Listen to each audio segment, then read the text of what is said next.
আসসালামু আলাইকুম রহমতুল্লাহি ওয়া বারাকাতুহু। সম্মানিত দর্শক, যে যেখান থেকে দেখতেছেন, আমাকে শুনতেছেন, আপনাদের সবার প্রতি রইল আমার সালাম, প্রাণঢালা শুভেচ্ছা, নববর্ষের শুভেচ্ছা। আজ নববর্ষের সপ্তম দিন। সম্মানিত দর্শক, পবিত্র রমজানুল মোবারকের আগমনী বার্তা শুরু হয়েছে। পবিত্র রজব মাস শুরু হয়ে গেছে। রজব আর শাবান মাসে একটি দোয়া আছে, খুবই পবিত্রতম, খুবই বরকতময়, যা জনাবে করিম রাসূল সাল্লাল্লাহু আলাইহি সাল্লাম তার হাদিস শরীফে বর্ণনা করেছেন। আমরা সবাই কম বেশি পারি, জানি, তবে বেশি বেশি পড়ার জন্য আমি অনুরোধ করব। আমরা মুসলমান, এই বরকতময় দোয়াকে বেশি বেশি পড়ি। আল্লাহুম্মা বারিক লানা ফি রজব ওয়া শাবান ওয়া বাল্লিগনা রমাদান। আল্লাহুম্মা বারিক লানা ফি রজব ওয়া শাবান ওয়া বাল্লিগনা রমাদান। সম্মানিত দর্শক, আজকে আমি যে কথাটা আপনাদের সাথে শেয়ার করতে চাচ্ছি, যে অভিজ্ঞতা, সেটা বাংলাদেশ আওয়ামী লীগ। সম্মানিত দর্শক, 1949 সালে 23শে জুন এই গৌরব উজ্জ্বল সংগঠনটির জন্ম সেই মাওলানা ভাসানীর হাত ধরে। সেই থেকে এই সংগঠন, এই প্রাচীনতম বৃহত্তর সংগঠনটি স্বাধীনতার পর থেকে স্বাধীনতার আগে প্রেক্ষাপট তৈরি করতে অনেক কিছু করেছে। বাংলাদেশের স্বাধীনতার প্রেক্ষাপট তৈরি করার পিছনে এদের গৌরব উজ্জ্বল অবদান রয়েছে, অফুরন্ত অবদান রয়েছে। আজকে তাদের অবদানের কারণে প্রেক্ষাপট তৈরি হয়েছে। প্রেক্ষাপট তৈরি হওয়ার কারণে আজকে আমরা 1971 সালে মুক্তিযুদ্ধ পেয়েছি। আজকে এই 1971 সালের মুক্তিযুদ্ধ তাদের নেতৃত্বে হয়েছে। আজকে এই মহান স্বাধীনতা যুদ্ধের মাধ্যমে আমরা এই দেশকে স্বাধীন করেছি। আমাদের এই দেশকে স্বাধীনতায় আমরা ভূষিত করতে পেরেছি। পৃথিবীতে খুব কম, বিরল ঘটনা, শুধুমাত্র 9 মাসের ভিতরে, 9 মাসের মধ্যে যুদ্ধ করে একটা দেশ স্বাধীন হয়ে যাওয়া, এটা খুব বিরল ঘটনা। সম্মানিত দর্শক, বলতে চাচ্ছি সেই গৌরব উজ্জ্বল মাখা প্রাচীনতম সংগঠন আওয়ামী লীগের ব্যাপারে। স্বাধীনতার পরে আজ পর্যন্ত রাষ্ট্রের জন্য যা কিছু অর্জিত হয়েছে, এর পিছনে এই বৃহত্তর প্রাচীনতম সংগঠনের হাত রয়েছে। সম্মানিত দর্শক, তাদের যে সাংগঠনিক শক্তি, তাদের যে সাংগঠনিক ঐক্য, এই বাংলাদেশে দ্বিতীয় আর কেউ নেই। দ্বিতীয় কোনো দলের এত ঐক্য, এত সাংগঠনিক শক্তি আর কোনো দলের নেই।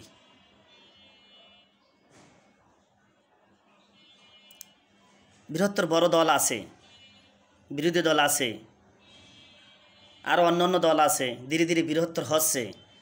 কিন্তু বাংলাদেশ আওয়ামী লীগের মতন, বাংলাদেশ আওয়ামী লীগের ন্যায় এত শক্তি, এত সুসংগঠিত, এত ঐক্য কোনো দলের নেই। সম্মানিত দর্শক, আমার 2007 সালের কথা মনে আছে। আমি তখন সবেমাত্র 6 সালে দাখিল পরীক্ষা দিয়ে আমি চিটাগাং নাসিরাবাদ পলিটেকনিক্যাল কলেজে আমি মেকানিক্যাল গ্রুপ নিয়ে পড়াশোনা শুরু করি। তখন আমি তো গ্রামের ছেলে, আমি কিছু বুঝতাম না, রাজনীতির কিছুই বুঝতাম না। সেই নাসিরাবাদ পলিটেকনিক্যালে থাকাকালীন আমি দেখেছি তারা মেইন সড়ককে অবরুদ্ধ করে ট্রাক দিয়ে সামিয়ানা টাঙ্গিয়ে তারা গান বাজনা করতেছে, দলীয় স্লোগান দিতেছে। এভাবে পুরো দেশ ব্লক হয়ে গেল। তবে তাদের শক্তির পিছনে, সেই সময়ের অবস্থার পিছনে হয়তোবা তৎকালীন পুলিশ প্রশাসন, সকল প্রশাসনের ইঙ্গিত ছিল, বা অনুকূল পরিবেশ তারা তৈরি করছিল, এজন্যই তারা এত পেরেছিল। আমি বিশ্বাস করি আমার অভিজ্ঞতা থেকে যে বাংলাদেশ আওয়ামী লীগের মতন এত ঐক্য, এত সাংগঠনিক শক্তি আর কোনো দলের নেই। সম্মানিত দর্শক, আমি বিগত দিনে প্রায় সময় বলতাম মনের আক্ষেপে যে বিগত 16 বছরের সরকার বাহাদুর, অহংকারী দাম্ভিকতার সরকার বাহাদুর যেভাবে নির্বাচন করে নিচ্ছে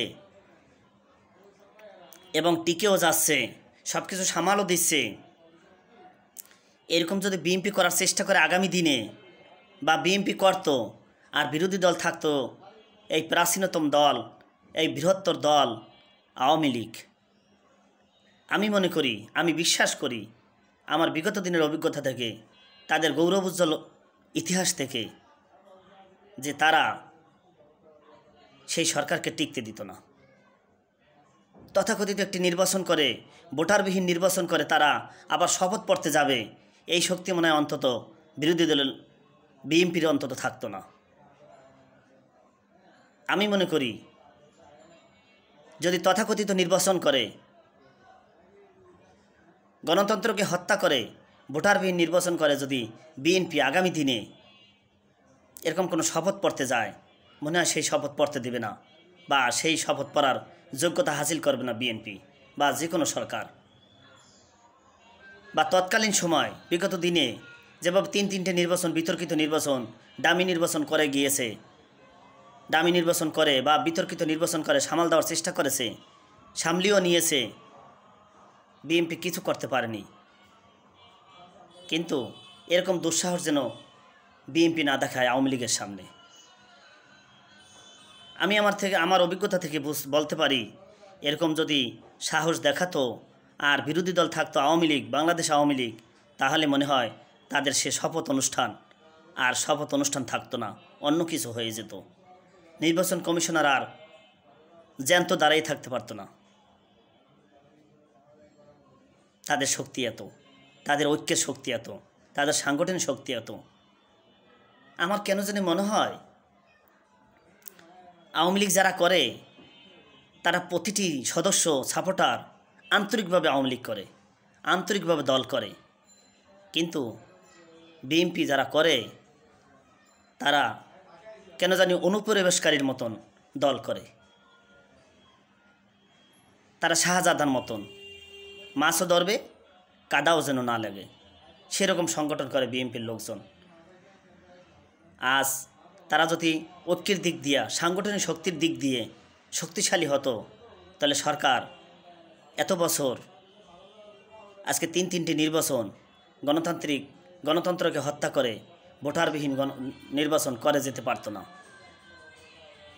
সামনে তো দর্শক, আমার মনে আছে 18 সালের নির্বাচন একটা মোটামুটি সুন্দর পরিবেশে হয়েছিল, বিরোধী দল হয়েছিল, সরকার থাকার মাধ্যমেই, সরকারি অবস্থায় থাকার, রাষ্ট্রীয় মর্যাদায় থাকার পরও সুন্দর একটা নির্বাচনে গেছিল বিএনপি। সরকার বাহাদুর প্রতিশ্রুতি দিয়েছিল তাকে বিশ্বাস করার জন্য, তাই তারা বিশ্বাস করছিল বিদায় প্রত্যেকটা দল সে নির্বাচনে গেছিল। বিশেষ করে বিএনপি জোট ডক্টর কামাল হোসেনের আন্ডারে, কামাল হাসানের হাত ধরে সে নির্বাচনে গেছিল। সম্মানিত দর্শক, বিএনপি শুধুই চাউর করত আর বক্তৃতা সমাবেশে বলতো আমরা নির্বাচন কেন্দ্র পাহারা দেব, আমরা নির্বাচন কেন্দ্র পাহারা দেব। কই পাহারা দিলেন না? নির্বাচন তো রাত হয়ে গেছে, কি করছেন আপনারা? আপনারা ঘুমাইছেন কেন? আপনারা জাতিকে বলছেন না যে নির্বাচন কেন্দ্র পাহারা দেব? আপনাদের জায়গায় যদি বাংলাদেশ আওয়ামী লীগ থাকতো না, সেদিন আর নির্বাচন করে আপনাদের ঘরে ওঠা লাগতো না। ঠিকই তারা নির্বাচন কেন্দ্র পাহারা দিত, প্লাস নির্বাচন করত। কিন্তু আপনারা কি করছেন? আপনারা নাকে তেল দিয়ে ঘুমাইছেন, আর প্রশাসনের দোষ দিচ্ছেন। আপনাদের স্বার্থ আপনারা রক্ষা করবেন না? আপনারা জনগণের পক্ষ থেকে কি করছেন? জনগণের হয়ে কি করছেন? আপনারা স্বার্থ রক্ষা করতে পেরেছেন? সেইবার বাংলাদেশ জামাত ইসলামের বিএনপি ভাগাভাগি করে জোট হিসাবে সম্ভবত 25টি সিট দিয়েছিল সেই 2018 সালে। কই জামাতের এত শক্তি, একটা সিট আপনারা উদ্ধার করতে পারলেন না? বিগত অহংকারী সরকার, দাম্ভিকতার সরকার তো সে কেড়ে নিবি, সে তো কেড়ে নেওয়ার জন্যই ফাঁদ পেতেছে। তাহলে আপনারা কি করলেন? সে ফাঁদে তাকে উন্নীত হওয়ার জন্য সুযোগ দিলেন, আপনারা মাঠ ছেড়ে দিলেন, আর গুড়গুড় করে তারা সব কিছু নিয়ে নিল, তারা লুটপাট করে নিয়ে নিল। তাহলে আপনাদের সাহসটা কই গেল? আজ বাংলার মানুষ যদি দেখতো, অন্তত বাংলাদেশ জামাতে ইসলামে অন্তত 25টি সিট থেকে 5টা সিট অন্তত নিয়েছে, অথবা 10টি সিট অন্তত কেড়ে নিয়েছে। পরিবেশ নাই, তারপরও সম্পূর্ণ প্রতিকূল পরিবেশ, তারপরও তারা 5টা সিট অন্তত নিতে পেরেছে। কই সে সময় শক্তি কই গেল আপনাদের? অনুকূল পরিবেশে শক্তি দেখাবেন, সেটা তো সবাই দেখাতে পারে। সে সময় তো আপনারা 5টা সিট উদ্ধার করতে পারলেন না। আর বিএনপির সেই মহানেতারা, বিজ্ঞ নেতারা শুধু ঘোষণা দিলেন যে ভোট কেন্দ্র পাহারা দেব। তাহলে আপনারা ঘুমালেন কেন? কেন ঘুমালেন আপনারা? কেন ফাঁকা মাঠে গোল দিতে দিলেন বাংলাদেশ আওয়ামী লীগকে? আপনারা যদি ফাঁকা মাঠে গোল দিতে দেন, তাহলে তারা তো গোল দিবই। তাদের এত কি মাথা ব্যথা হয়েছে আপনাদেরকে তেল মর্দন করে নির্বাচনে আনবে, তেল মর্দন করে আপনাদেরকে নির্বাচনে জিতেই দিবে? একটা সরকার যখন ক্ষমতায় থাকে, বিরোধী দলকে কখনো ফুলের বিছানা বিছিয়ে দেয় না।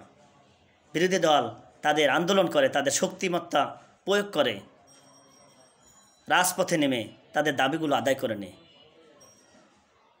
হ্যাঁ, আপনারা বলবেন বিগত 16 বছর জীবনে কখনো অনুকূল পরিবেশ ছিল না, প্রশাসনিক কেন্দ্র প্রশাসন সবই প্রতিকূল পরিবেশে ছিল, বাংলাদেশ আওয়ামী লীগের পক্ষে ছিল, এজন্য পারা যায়নি। হ্যাঁ, এটা মানা যায়, এটা মানে জনগণ। কারণ একটা ব্যক্তি, একটা দল কখনো রাষ্ট্রের সাথে পারে না। রাষ্ট্র যখন প্রতিপক্ষ হয়, রাষ্ট্র যখন রাষ্ট্রের চরম স্টিম রুলার, নির্যাতনের স্টিম রুলার চালায়, তখন কোনো দল, কোনো ব্যক্তি আর উঠে জাগতে পারে না। কিন্তু তারপরও বাংলাদেশ আওয়ামী লীগ যেরকম আন্দোলন করতে পারে, আপনারা তো সেই রকম আন্দোলন করতে পারেননি। কারণ আপনারা যে জায়গায় ছিলেন, সেইখানে যদি বাংলাদেশ আওয়ামী লীগ থাকতো, আর আপনারা যদি সরকারে থাকতেন, আর যে পরিবেশে আপনারা কাটিয়েছেন ওই রকম পরিবেশে বাংলাদেশ আওয়ামী লীগ পড়তো, তাহলে ঠিকই তারা অধিকার আদায় করে নিত। 18 সালের মতন রাতের নির্বাচন কখনো করতে দিত না। 2024 সালের মতন ভোটারবিহীন নির্বাচন, দামি নির্বাচন কখনো করতে দিত না। 14 সালের মতন নির্বাচন কখনো করতে দিত না। আর করে কখনো শপথ পাঠ করার সুযোগ দিত না তারা। সেই শক্তি বাংলাদেশ আওয়ামী লীগের আছে। আমি মনে করি বিগত সরকার বাহাদুর যদি একটা শুধু রাজনীতি শেখার জন্য বিরোধী দলের নেতার কর্মীদেরকে আম জনতার জন্য একটি রাজনীতির শেখার জন্য একটা ভার্সিটি করে যেত, তাহলে আমার খুব ভালো লাগতো। আমি সেটা আশাও করছিলাম। সম্মানিত দর্শক, যে যেখানে আছেন শুনতেছেন, আমার ভুলগুলো ধরিয়ে দিয়েন। আমি এই দেশের একজন তরুণ নাগরিক, আমি আজকে পর্যন্ত ভোট দিতে পারিনি। এই যে বিগত সরকার বাহাদুর, অহংকারী দাম্ভিকতার সরকার, জোরপূর্বকের সরকার, স্বৈরাচারী সরকার, মিথ্যা প্রচারকারী সরকার মানুষের ভোটাধিকার যেভাবে কেড়ে নিয়েছে, এখানে তো দায় বিরোধী দলেরও আছে। আজকে বিরোধী দল যদি সেই গণতান্ত্রিকভাবে, জনসম্পৃক্তভাবে আন্দোলন করতে পারতো, বা সেই ক্ষমতা, সেই শক্তি, সেই ঐক্য তাদের থাকতো, তাহলে আমরা তো ভোট দিতে পারতাম। সম্মানিত দর্শক, হয়তো অনেক কথা বলতে গিয়ে পড়ে গিয়েছে, তাই বাংলাদেশ আওয়ামী লীগ একটি প্রাচীন, বৃহত্তর, জনপ্রিয় দল, এটা বলতে হবে। এই দলের অনেক শক্তি, এই দলের সাংগঠনিক শক্তি, সাংগঠনিক ঐক্য অনেক বেশি এই বাংলাদেশে অন্যান্য দলের চেয়ে। তাই আমরা যারাই অন্য দল করি, তাদের ওরকম শক্তিমত্তা অর্জন করতে হবে। দলকে ভালোবাসি, ব্যক্তির চেয়ে দল বড়, দলের চেয়ে দেশ বড়, সবার উপরে দেশ। এই দেশ আপনার আমার। সবাই ভালো থাকবেন, যে যেখানে আছেন ভালো থাকবেন। দোয়া রইল সবার প্রতি দোয়া রইল। সবাই ভালো থাকবেন। আল্লাহ হাফিজ, ধন্যবাদ।